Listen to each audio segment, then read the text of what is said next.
I'm a former U.S. diplomat. I've lost members of my staff on Panning 103. I've been involved in African bombings of embassies. I recently spent time in Kabul dodging rockets. I can tell you I take this personally. My question is, where is the outrage, where is the shame, where is the denunciation on the part of moderate Muslims, both in this country and around the world, in terms of activities that are designed to inflict pain, death, injury to innocent people? Is that addressed to both gentlemen? Yes, it is. Thank you, sir. Who wants to go first? You want to go first? Go ahead first. And then you go first. You decide. You're the moderator. You're the decider. You go first. You're next. Yes, sir. Then I So, I am sorry for your loss. I really am. We felt the same way we feel the same way you felt. Anybody, regardless, Al-Qaeda again, Hamas, or Hezbollah, or Islamic Jihad, when they attack innocent people outside of the occupied territories, when they go overseas and bomb and do things, whoever does that is a criminal, and they were condemned publicly by the most renowned scholars in Islam in the world. Unfortunately, that picture was not brought to you. This news was not brought to you. You're going to Damascus next month. I'll send you to a place where you are going to obtain the tapes with all of those scholars from Saudi Arabia, from Syria, from Yemen, from Pakistan, from Morocco, from everywhere. All of them, like the level of the muftis and who are around them. Top-notch scholars of the world condemning that, and all Muslims condemning that. We Muslims in the bombing of the towers, when these two towers in New York fell, they killed 400 Muslims. That's a crime. Whoever did it, regardless who he is, he's a thug and a criminal. Thank you. Okay, Doctor. Yes. You know, it's interesting, and I can't tell you enough how much I also feel for your losses, and I think that, you know, when you hear him say that we are your doctors, your engineers, I think the most important thing is for you to hear that we are in the front line in this war against those radical Islamists, and we're not hearing that as much. And we're hearing this cognitive dissonance where you have a disconnect where on the one hand you hear people condemn Hamas, and on the other hand they put an exception about occupied territories. So how can you feel comfort in that? So the issue is I'm sorry that you don't see that there is a problem here if it's not clear within Islam, because the Islam I was taught teaches me the passage that says stand for justice even if it is against your own family. And I know of people that have been in jail for decades that would never succumb to the visceral desire to kill anybody because of their own grievance. And there's problems, there are injustices in the world, but there are people of morality that respond to it with civil disobedience, like Gandhi and others. And there are those that fall to the animalistic instincts of killing anybody in order to prove that there's an injustice. One is moral, the other one is corrupt.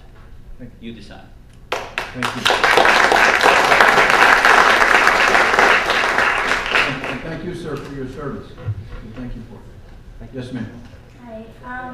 Can anyone hear me? Or? We can hear you clear. As I look around the room during this great debate, by the way, I see a lot of people shaking their heads in disagreement. However, I don't think that a lot of people have even read up about organizations like the Hamas, and they're not educated enough when it comes to certain issues. And I have a question for Dr. Jasser. Jasser. Thank you. Sorry. Do you only look at these people within these organizations as terrorists, or do you see a more complex definition behind their actions within the organization? Okay. Thank you.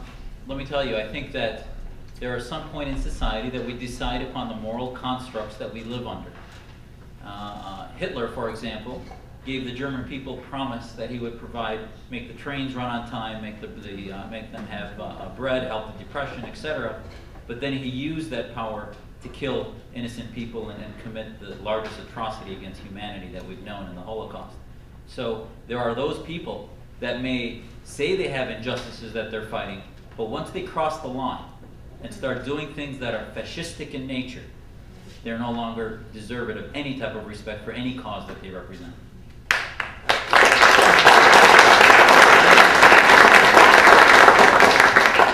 Okay, Mohamed. Thank you again, Dr. Jasser, for being here. Thank you. As an intelligence soldier with the United States Army, we were part of a think tank group that did a study on Fort Bragg, North Carolina, home with the 18th Airborne Corps, 82nd Airborne, 44th Medical Command, and all the other major airborne commands, all of which were vital in the invasion of Iraq in OIF-1 and OIF-2. We did a study, and we asked 60% of the soldiers on Fort Bragg coming back how many soldiers did something that they think was morally wrong to Iraqi civilians or innocent bystanders. 70% said yes.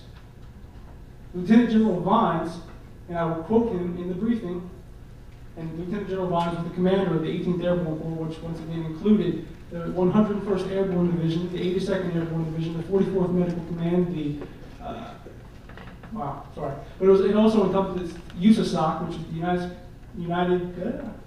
Well, let me just have a question, Mohamed. All right, anyway, are you going to deny that him saying, and I will quote him, that this is bad for PR, get rid of it, is just as bad? You said that officers in the military specifically, but soldiers don't do things against Muslims, and do you not see that as that being a problem and a very, very large cloud of smoke being thrown across the American people? Thank you. You've cited a study that I've never heard of. Because it was thrown away by Lieutenant General Vines of the 18th Airborne Corps. The bottom line is, actually, if you follow the Uniform Code of Military Justice, you have an obligation to report that. And it sounds like there's a lot of things that are not being reported, and they're violating the UCMJ that you should be following. So either you're a soldier that follows the rules, or you're not. So I'm not sure that somehow you and I have served in two different militaries. By the way, thank you for your service. But either you've served in a completely different military, or somehow it's interesting. I had a professor in medical school that said statistics are interesting. It's like the alcoholic that leans up against the light post. You can either use it for support. They use it more for support than illumination. And sometimes statistics are garbage in, garbage out, depending on how you do the study. What you're talking about is basically gross malfeasance done by enlisted, and I don't think there's any evidence of that, and there hasn't been any proof. And if there was, it should have been reported. What do you say about 70%? 70%. Hold on, let me just say for a moment, Dr. Jasser, could I follow up as moderator? The soldiers are doing it. Let me follow up as moderator, Dr. Jasser. You're not trying to say that there are not any. I trust that what you're trying to say is that there are some soldiers who commit atrocities, but they are breaking military law when they do it and are punished accordingly. Is that what you're trying to say? Yeah, I mean, I think that should be clear, is that anytime you have a population of people, just like any city in America, you're going to have some crimes committed. There's no doubt in Persian Gulf and others where I've been post in 92, 93, when I was there are people that just are criminals that sign up. But that's a small percentage, and they will be punished and go to the brig for it. That's why you have a brig, is because there is a UCMJ that they have to follow. Okay, we're going to get that clarity. Okay, next question. I'm going to change the subject a little bit here. Well, we don't have much time. Yes, my question about the woman in Islam. Say it again? Woman in Islam. A woman, Mr. Mohammed said in the beginning that Islam respect the woman and give her rights. You have 1 minute. We have 1 minute for question and 1 minute for answer. Okay. My problem is, you didn't give any reference to this, but I'm going to give you the reference from the Quran. In Surah 434, when the Quran say, beat your wife, and then, I can say the whole Surah. Can you read the Arabic text and let him translate for you? He speaks Arabic. No, wait, I'm going to interrupt. Sir, we cannot hear at one time. We want you to ask a question, and I think your question is, what is the role of women in Islam? That's right. And how Islam give her rights and be beaten. And a woman in Islam has have the right of the man. And in Surah 2. No, you cannot quote. We don't have time. You understand? Okay. And I want to quote from him with reference. I don't want to say. We're out of time. So thank you for. I think we know where you're going. Mohamed. I would like him to read the Arabic text and let our brother Dr. Jasser, who speaks Arabic fluently, to translate for the people. Well, so they can we'll do understand. that after the debate. We don't have time for it right So now. we don't have time for rhetoric, that. Okay, you're not going to answer the question that you answered. Yeah, I think the passage he's referring to, actually, it's an interesting case. There was a German judge 3 months ago where a Muslim man brought his wife into court. He had committed domestic violence, and he brought that passage in and basically said that he had a right to beat his wife because of his interpretation of the Quran.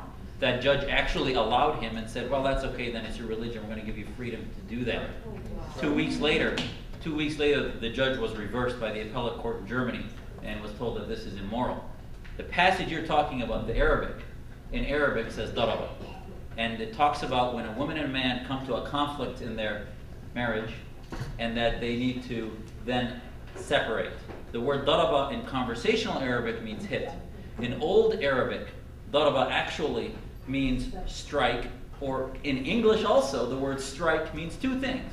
It means to strike or hit, or it can mean to go on strike and separate. And that's actually what it is. It's an injunction that God gave to man and woman that if they can't come to an agreement, they should separate, time out, don't hit each other.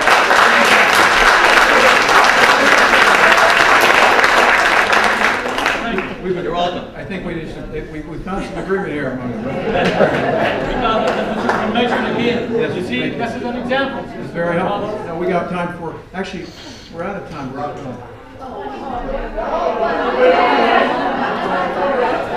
He's been waiting. Can you make it concise, Michael? Yes. Thank you. I'm sorry. I just got overruled by the crowd. We're here, please. There's a lot of Christian persecution throughout the world, in particular in Africa and in the Middle East. And my question is, why does not Egypt and Saudi Arabia and some of the other countries in the Middle East allow Christians to freely worship God and have a church? It's my understanding that Christians are not free to worship in some of those countries. In Egypt? Yes. Okay, all right. Saudi Arabia, I'll take that, but Egypt, I would flatly reject. No, yes. I know many Christians, their lives are threatened and killed Now, in those countries. Okay. So go Should I ahead. go? Yeah, you should answer then. By the way, whoever, that's what the prophet said, abuses a dhimmi. He said the dhimmi, you heard the term dhimmi. That means a Christian or a Jew who lives in an Islamic society. The prophet said, whoever abuses him is abusing me. That's number 1. Number 2, the prophet declared it very clearly. لَهُمْ مَا لَنَا وَعَلَيْهِمْ مَا عَلَيْنَا. That's what the Muslims practice. They have our privileges and they have the same rights we have and the same duties we have. This is the common practice in Muslim countries. But it's not in Saudi Arabia. Unfortunately, we take Saudi Arabia as the interpretation of Islam. Saudi Arabia does not form not even 1/10 of 1% of the Muslim world. But unfortunately, 1.5 billion Muslims in the world, judged by the actions of a couple of millions in Saudi Arabia and their interpretation of the Quran. This is a problem we have in the Muslim world itself. Islam will give them the right to worship anywhere they are, and we mandate them to worship and practice their faith. This is the practice of the companions of the Prophet himself. When they were in charge, they asked the Christian and Jews to practice their faith because Ali told them, you know who Ali is, the 4th Caliph, we want you to be a better Christian and we want you to be a better Jew. Okay. So whoever does that is outside of Islam, by the way. Thank you, sir. Okay, Dr. Jasser, comment, and then we're going to have our closing comment. Dr. Jasser, quickly on this. Yeah, I would just ask you to look at the context in which these questions are being asked. Is the Copts in Egypt, there's no doubt that they're not being killed every day, but they do not have religious freedom. There's a difference between massacres and having religious freedom. Somewhere in between there are injustices that are happening to the Copts in Egypt. There's bloggers that have been put in jail. There is no religious discourse as far as freedom to express faith for Christians compared to the so-called freedoms that the Egyptian Muslims have. But the problem with the question, which is why I ask you to put it in context, is you basically come off as defending the Egyptian government. This is a dictatorship. I mean, there's no doubt that a dictatorship is not going to have freedom for anybody. So religious freedom doesn't exist for Christians. Muslims who don't believe in political Islam are persecuted even more. The Christians actually, in some ways, not to mention that your use of the term dhimmi, I use that as, yes, it was a term in historical Islam, but in American context, it's actually a very pejorative, almost racist term, because it separates Christians into a different type of level of community, which I don't believe in.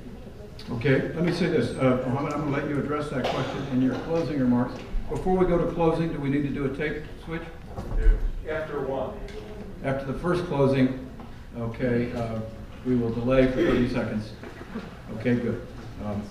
Okay, ladies and gentlemen, where we are now in our program is the two gentlemen are going to give us their closing comments. They each have 10 minutes to do so. And then we will hear first from Mohamed. Thank you, sir. Thank you. My dear brothers and sisters, you heard a lot today, and honestly, we didn't get to any conclusion or to any clear understanding of any of the terms of the idea or the ideas you heard. But what you heard today, that Islam is against the West, Islam, the Sharia of Islam, the laws of Islam are against democracy and the constitutions of the United States. You heard that Muslims are preventing Christians to worship in their land.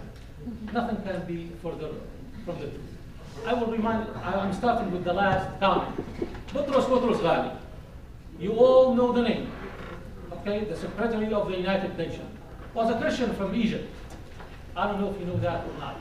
Yes, I have to defend the Egyptian government because what you heard is not true, absolutely.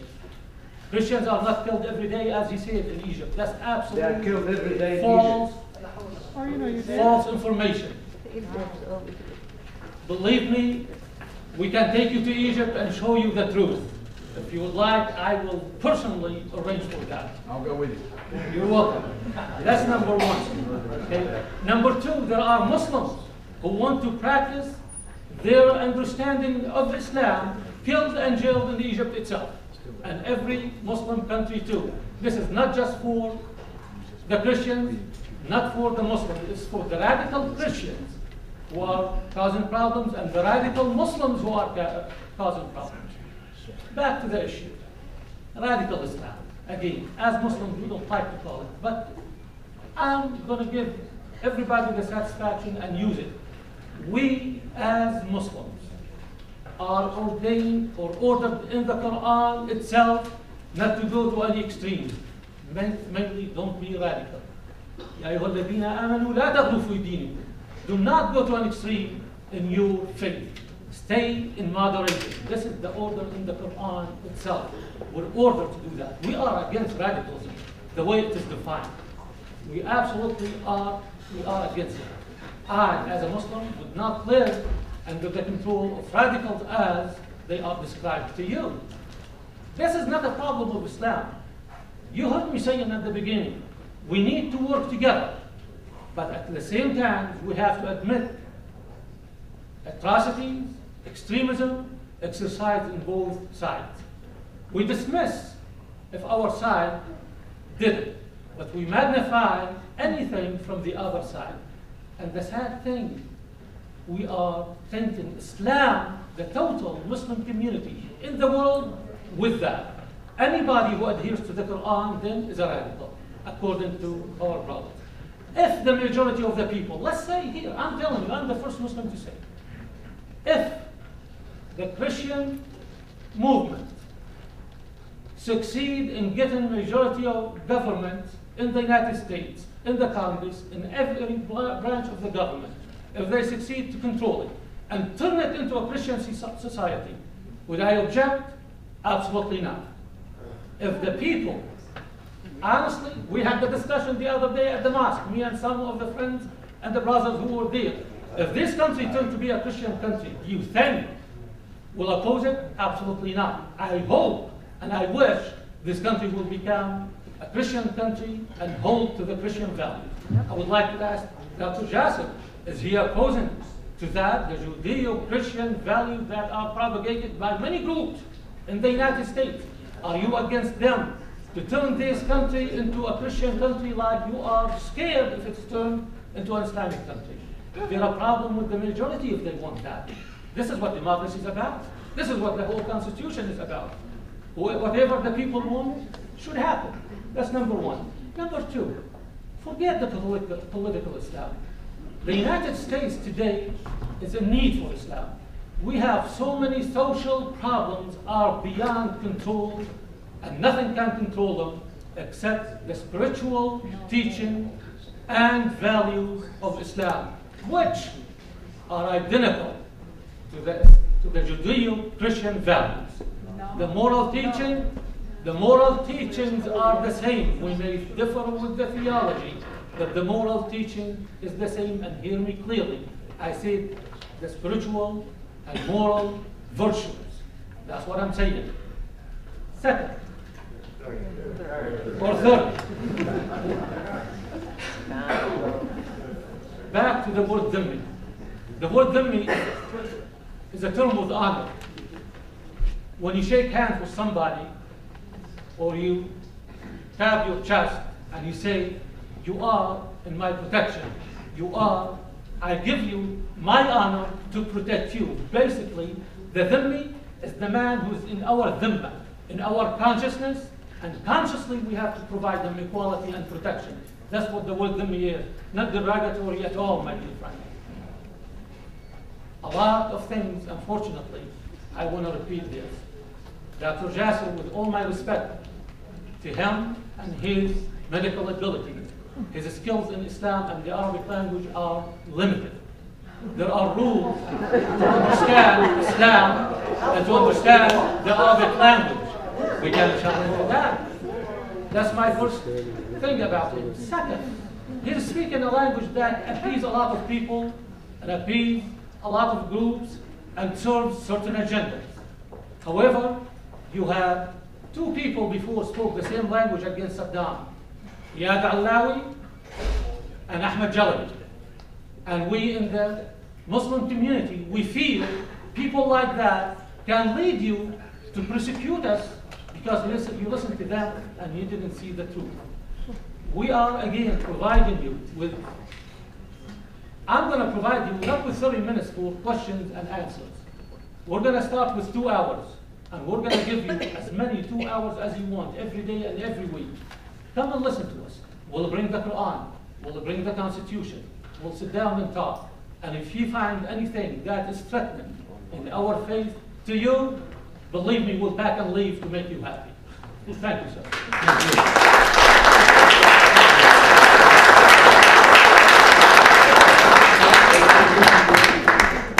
Okay, before we hear Dr. Jasser, we need to change the tape.